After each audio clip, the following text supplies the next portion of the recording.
Sa unang tingin hindi ko na-gets agad kung bakit napakasaya ni Dwight Howard sa video na ito, yun pala talo ang Lakers. Anyari ba kasi ngayon sa sinasabi nilang napakalakas na Los Angeles Lakers, dahil nga sa pagbabalik nitong si LeBron James, pero bakit panay talo na lang sila? Yung iba nga nagsasabing nagulo lang ni LeBron ang binoong momentum ni Reeves at Luka sa mga nagdaang laban, na sila nga po ay nananalo naman, ngunit nang bumalik ang sinasabi nilang GOAT ay dalawang sunod na talo na at tambak, malala pa talaga sila sa Bulls. Marami ang natawa dito kay LeBron mga kaibigan, grabe naman din kasi ang commentator ng laban. Sa mga hindi nakakaalam, former Warriors yang tumatao dyan kay LBJ, si Corey Joseph, napakaliit niyan kumpara kay LeBron, pero ito pa talaga nangyari at mas natawa ako dyan sa commentator. LeBron pivoting with the foot. Here he goes, spinning towards the goal, and he hit the side of the board.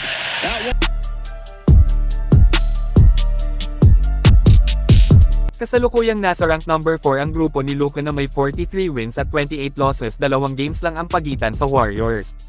Ibig sabihin may chance ang aangat pa ang GSW sa standing sa napakahirap na Western Conference.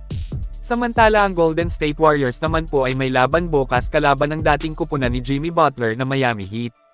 Sureball na magiging magandang laban po ito bukas. Ang Heat ay nanggaling sa panalo kalaban ng Hornets mga kaibigan, at itong former Warriors champion na si Andrew Wiggins ay binuhat ang Miami sa panalo na nagtala ng 42 points on 6 out of 8 shooting sa threes.